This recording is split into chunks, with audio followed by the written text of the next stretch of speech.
para falar da Lei Magnitsky, a gente precisa falar sobre a assinatura hoje por Donald Trump da ordem executiva que aumenta em 40% as tarifas contra o Brasil. E para falar da ordem executiva, a gente precisa falar também sobre o uso da Lei Magnitsky. Por quê? Essas duas coisas estão absolutamente conectadas. Né? Eu venho falando aqui, né, Florestan, vários dias seguidos, sobre esse meme que foi feito sobre Donald Trump, o apelido que foi dado a ele, né, de taco, de Trump always chickens out, né? Trump sempre amarela. Né? Esse apelido foi cunhado exatamente por conta do vai e volta, né, que ele fica dando em relação à política tarifária. Né? Ele faz ameaças super duras, depois ele adia, depois ele diminui, depois ele cria, né, produtos que estão fora dessa lista. Enfim, parece que ele nunca consegue ir adiante com a ameaça feita. E o que aconteceu hoje, mais uma vez, me parece, Florestan, é que Donald Trump amarelou. Né? Donald Trump amarelou, mas ele não pode mais parecer que é amarela. Ele, inclusive, está muito incomodado, ficou muito incomodado com esse apelido de taco. Isso é algo que impactou bastante eles, e por isso também Donald Trump vem reafirmando dia após dia de que não teria, as tarifas não seriam adiadas de forma alguma, que isso era a data final, que 1º de agosto é a data final, nem isso ele continuou, né? Porque as tarifas vão começar daqui 7 dias, na verdade, não mais no dia 1º de agosto. Mas o que aconteceu aqui? A Casa Branca publicou, né, uma nota em relação à ordem executiva assinada por Donald Trump, a ordem executiva assinada por Donald Trump em relação ao Brasil. Eles chamam, inclusive, de tratando das ameaças aos Estados Unidos pelo governo brasileiro.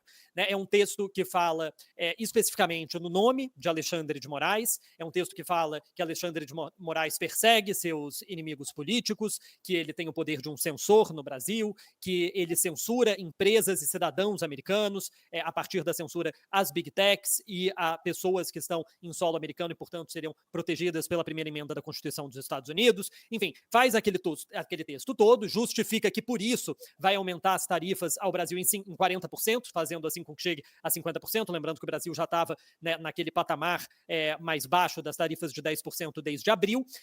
Mas ele diz, e segue aqui um anexo 1, que são produtos que vão ficar de fora dessa taxação. Eu vou pedir aqui, Sara, perdão, para você aceitar, eu vou compartilhar aqui a tela, que é essa nota da Casa Branca. Se puder, aceitei para essa aqui é a nota, está postada no site oficial da Casa Branca. Tem aqui todo o texto, e aí, logo aqui embaixo, começa o anexo 1, que são os produtos que estão isentos dessa tarifação.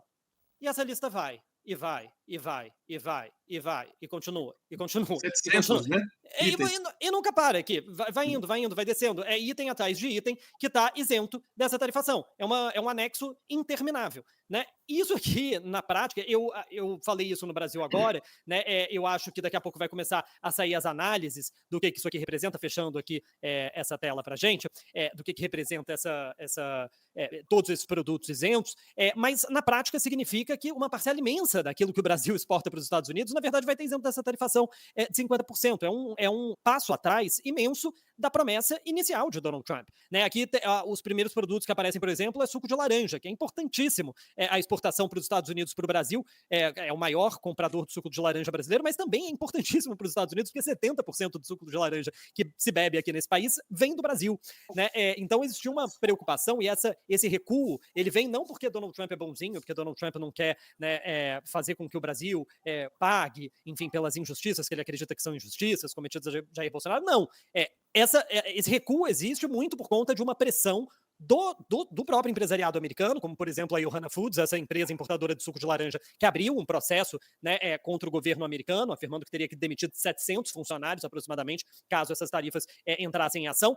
Então, ele teve que recuar, porque isso impactaria negativamente os Estados Unidos. Só que, de novo, Donald Trump não quer parecer que ele recuou. Donald Trump não quer parecer que amarelou, que foi taco de novo.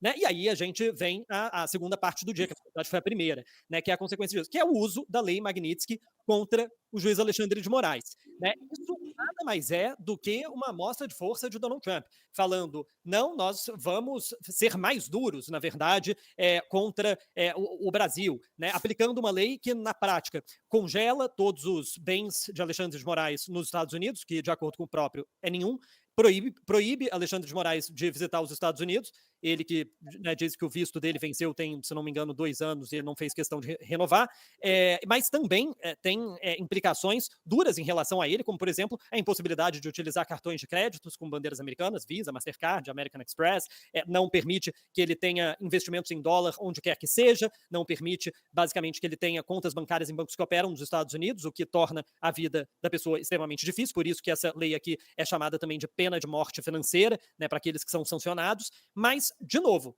Florestan, me parece que o uso da lei Magnitsky contra o Alexandre de Moraes nada mais é do que uma tentativa de desviar a atenção do fato principal, que é o Brasil, os Estados Unidos se recusou a se reunir com o Brasil, a negociar com o Brasil essas tarifas e unilateralmente abriu mão de tarifar grande parte dos produtos que prometeu tarifar no início do mês passado. Donald Trump voltou atrás, no início desse mês. Donald Trump voltou atrás, esse é o, é o resumo da obra. Voltou atrás e tentou agora esconder esse fato com a aplicação da lei Magnitsky contra o Alexandre de Moraes.